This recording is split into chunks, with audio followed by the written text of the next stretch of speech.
y vamos a mirar lo que son las relaciones constitutivas de la materia. Entonces, estas relaciones están enfocadas en definir la relación que existe entre una causa y un efecto, ¿cierto? Digamos, cómo se comporta un material cuando se le aplica un estímulo, cuál sería la respuesta que este tendría, ¿cierto? Entonces, esa relación causa-efecto es una función eh, que, que se define mediante esta ecuación. Entonces tenemos que el efecto producido en el material es una función de la causa, ¿cierto? De lo que la está causando, de la posición, de las... espérame, me centro un poquito, muchachos, yo intento explicar esto mejor. Entonces, digamos que cuando nosotros intentamos estirar un resorte, ¿cierto? Le estamos aplicando la causa es una fuerza externa que está intentando estirar el resorte, ¿cierto? Y el efecto que nosotros producimos sobre el material es que el resorte se estira, ¿cierto? Entonces, ese tipo de fenómenos se ven en toda la materia con diferentes causas y diferentes efectos. Entonces tenemos que ese fenómeno se rige por la siguiente ecuación. Regálame un segundito, muchachos. Listo. Entonces, tenemos que digamos que esa relación entre la causa y el efecto está, está mediada por esta ecuación. Entonces tenemos por un lado la causa, tenemos el efecto, y entre la causa y el efecto tenemos una función que va a depender tanto puede depender de la misma causa como de la posición en el interior del material, de la dirección en la cual se esté aplicando ese estímulo o se esté aplicando esa causa, del ambiente y de muchos otros factores, ¿cierto? Eso es pues como, a grosso modo, como los más importantes. Adicional a eso, puede haber un efecto remanente en el interior de ese material, puede haber una acumulación del efecto en el material. Eso igual lo vamos a ver en clases posteriores, pero ahorita les voy a explicar como algunas de las causas más, o de las relaciones más comunes. Entonces tenemos por un lado los fenómenos lineales. Son aquellos en los que la relación entre el efecto y la causa están dados por una constante de proporcionalidad, ¿cierto? Esa constante de proporcionalidad no va a cambiar ni con la causa, ni con la posición, ni con la dirección. Entonces, tenemos, por ejemplo, que el comportamiento lineal es ¿cierto? En el que un efecto y una causa están relacionados por una constante de proporcionalidad. Un ejemplo de esto es la ley de Ohm, ¿cierto? Nosotros tenemos acá una corriente y esa corriente va a producir un voltaje, ¿cierto? Entonces, dependiendo de la corriente, vamos a tener como respuesta un voltaje mediado por esa propiedad del material que es la resistencia, ¿cierto? Es algo pues que nosotros ya conocemos. De igual manera, por ejemplo, como lo que veíamos en las ciencias de los materiales, la curva de esfuerzo de formación, ¿cierto? Hay una zona en la que hay un comportamiento lineal, ¿cierto? De que cuando nosotros esforzamos el material, ¿cierto? Le aplicamos un esfuerzo, vamos a obtener una deformación. Y si nosotros dejamos de aplicar ese esfuerzo o reducimos el esfuerzo, vamos a obtener una deformación menor, digamos que mediado por esta curva, ¿cierto? Pero hay comportamientos no lineales en los cuales esa constante K que relaciona la causa y el efecto no permanece constante. Por ejemplo, un comportamiento de este estilo, ¿cierto? En el que en esta región de acá la K va a ser pequeña, pero en esta parte va a ser más grande y en esta parte vuelve a ser pequeña. Y esto también lo puedo ejemplificar, por ejemplo, con el caso del esfuerzo de formación, ¿cierto? Si recuerdan, había una zona en la que ya el esfuerzo superaba o sea, ya el esfuerzo que nosotros aplicamos no provocaba mayor deformación en el material y lo que hacía era que el material fallara, ¿cierto? Eso también se ve reflejado en esto que se conoce como el efecto remanente, ¿cierto? Cuando ya nosotros superamos el límite de ese esfuerzo, llegamos a una zona de deformación permanente y entonces ese material, cuando dejemos de aplicar el esfuerzo, no va a recuperar su tamaño normal, sino que se va a devolver a una zona diferente dentro del efecto, ¿cierto? Va a quedar con una deformación eh, ya irreversible. De igual manera, hay materiales con características eléctricas que presentan este tipo de comportamientos, ¿cierto? Por ejemplo, los materiales lineales, pues como por ejemplo las resistencias, al paso de una corriente específica se va a obtener un voltaje específico, pero hay otros materiales como por ejemplo los materiales no óhmicos, eso yo creo que lo vieron en física 2, que cuando nosotros aplicamos una corriente, esa corriente calienta el material, entonces ya esta constante K depende de la temperatura a la cual se encuentra ese material y eso hace que el voltaje sea diferente o que, ¿qué más?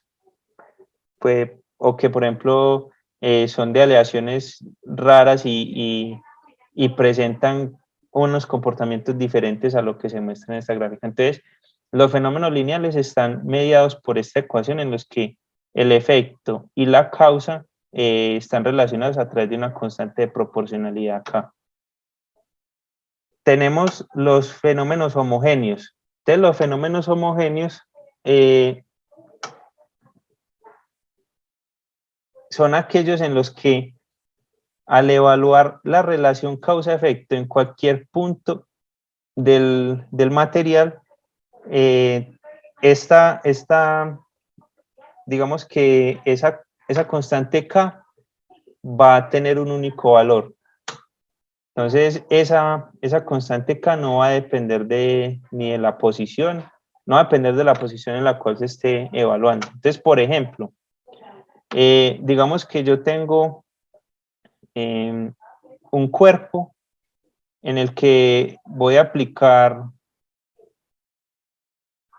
a ver, un cuerpo en el que, por ejemplo, si yo evalúo la resistencia en el interior en diferentes puntos, aplicando la misma corriente, siempre va a obtener el mismo voltaje, siempre, siempre. Esa es pues como la regla en ese caso para que sea homogéneo.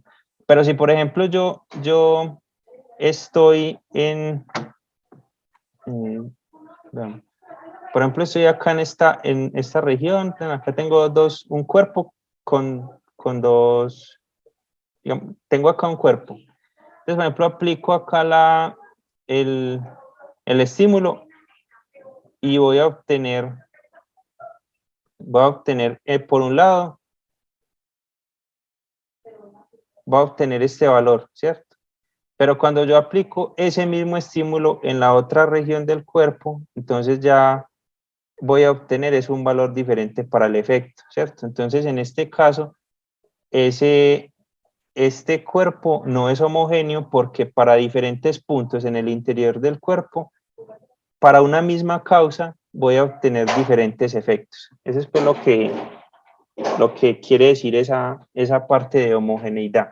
Si todo el cuerpo es homogéneo, para cualquier punto que yo seleccione dentro del cuerpo, aplico una causa y siempre va a obtener el mismo efecto, ¿cierto? Entonces, estas dos gráficas me representan un comportamiento homogéneo, ¿cierto? Acá, para una misma causa, en cualquier punto dentro de ese cuerpo, voy a obtener el mismo efecto. Pero en el caso no homogéneo o en el caso inhomogéneo, para diferentes puntos dentro del cuerpo, aplico una misma causa y obtengo dos efectos completamente diferentes. Eso es lo que me explica los fenómenos homogéneos. El tercero es como el más complicadito de entender, pero tampoco es que sea muy difícil. Es el que está relacionado con los fenómenos isotrópicos. Los fenómenos isotrópicos son aquellos en los que al evaluar la relación entre la causa y efecto a partir de un punto, pero moviéndome en diferentes direcciones, voy a obtener efectos diferentes, ¿cierto? Entonces tengo acá el cuerpo, acá tengo el punto en el que voy a realizar el estímulo, y si hago la medición, por ejemplo, por acá, y hago la medición por acá, y hago la medición por acá, en estos tres puntos voy a obtener efectos diferentes, ¿cierto? Eso es pues como lo que hice. Entonces, perdón. Entonces, ¿qué pasa? Si estoy, por ejemplo, en la coordenada X o en la coordenada Y o en la coordenada Z, para una misma causa, en el eje X obtengo un efecto diferente al que voy a obtener, por ejemplo, para el eje Y y el que voy a obtener para el eje Z, ¿cierto? Eso aplicando la misma causa. Entonces, un ejemplo fácil de este material es, por ejemplo, la madera, ¿cierto? Ustedes saben que la madera tiene unas fibras, ¿cierto? Que cuando yo, por ejemplo, aplico presión en esta, o sí, cuando aplico presión en esta dirección, va a ser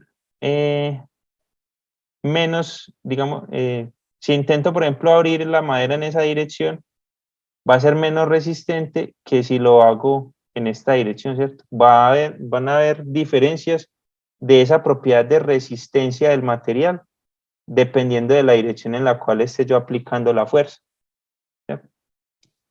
Esa propiedad o esas propiedades se definen mediante algo que se conoce como el tensor de la propiedad de la materia, ¿cierto? Entonces, en el caso isotrópico, tenemos que ese tensor esa K es un tensor de 9 variables, de 9 valores. Hay 3 valores que me representan las direcciones en X, Y, Z y otros 6 valores que me representan la combinación de las diferentes direcciones, ¿cierto? Relación XY, relación XZ, relación YZ. Entonces, en la naturaleza, casi todos los materiales siguen este comportamiento, pero a nivel científico, digamos que en la naturaleza todos los materiales son no lineales, son inhomogéneos y son anisotrópicos, o sea, no siguen ninguna de los comportamientos ideales que les acabo de mostrar. Sin embargo, en algunos materiales estas variaciones son tan pequeñas que se pueden llegar a considerar como completamente lineales, homogéneos e isotrópicos. Entonces, muchas de las cosas que nosotros vamos a manejar en nuestro curso relacionadas con el cuerpo humano, ninguna sigue en este tipo de propiedades. Y más adelante pues les explicaré eso, ¿cierto? En clases posteriores. Porque digamos que por ejemplo, algo como la sangre, ¿cierto? La sangre depende de la viscosidad, si es más viscosa o menos viscosa, o si tiene mayor concentración de hierro o menor concentración de hierro, va a ser más conductora. Si se le aplica la corriente en una dirección, va a ser diferente a si se le aplica en otra dirección al tejido biológico. También nosotros en el interior del cuerpo estamos conformados por diferentes tipos de células, diferentes tipos de compuestos. Entonces todo eso le proporciona inhomogeneidades, anisotropías y no linealidades al sistema, ¿cierto? Sin embargo, nosotros hacemos pues las correspondientes asunciones y los sistemas que se diseñan a partir de estas teorías funcionan y son pues utilizados en el ámbito médico.